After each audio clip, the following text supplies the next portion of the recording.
Hi hello friends, అందరు ఎలా ఉన్నారు? బాగున్నారా? ఈ రోజు అయితే ఉక్కంపేట మండలం గడ్డిమారి గ్రామానికి అయితే వచ్చానండి. సో ఈ తమ్ముడు వాళ్ళకి అయితే కలుద్దాం అనేసి వచ్చాను. ముగ్గురు తమ్ముళ్ళకి కూడా అమ్మ నాన్న అయితే లేరంట. నాకైతే ఈ రోజే తెలిసింది. నువ్వు ఎంత వరకు చదువుతావు? 7th వరకు చదివా.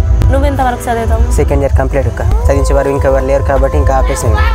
తమ్ముడు నువ్వు? నేను 8th దాకా చదువుకున్నాను, నాకు ఆపేసాను. అమ్మ నాన్న ఎవరు లేరు. మరి మీకు చూసుకునే వాళ్ళు ఎవరు ఉన్నారు? ఎవరు లేరు. చిన్నప్పుడు చనిపోయారు అమ్మ నాన్న. చిన్నప్పుడే చనిపోయారు. అమ్మ కూడా నాన్న కూడా? అమ్మ కూడా. మరి ఇప్పుడు ఎవరితో ఉన్నారు? ముగ్గురే ఉన్నారా? సో మీరు తినడానికి ఎలా తమ్ముడు ఫుడ్? మేము అలా కూలి పనులకి వెళ్ళి తింటాం, అలా వంట చేసుకుని. సరుకులు కొనుక్కోవడానికి ఎలా మరి? అది పని చేసిన డబ్బులతో కొనుక్కోవాలి. కూలీకి వెళ్ళి రోజు. ఏ పని చేస్తున్నారు? ట్రాఫిక్ అది లేబర్ పనులకి అలాగా ఎవరైనా పిలిస్తే వెళ్ళడం. రోజు పనులు దొరుకుతున్నాయా?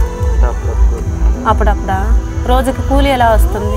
500 300 అలాగా. ఎవరైనా సపోర్ట్ చేస్తే చదువుకోగలుగుతారా? చదువుతారా?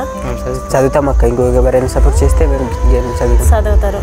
చదువుతామా అనేసి అంటున్నారు. చదివించే వాళ్ళు ఎవరు లేరు అనేసి అంటున్నారు. కాబట్టి ఎవరైనా చదివిస్తాం అన్న వాళ్ళైతే ముందుకు రండి.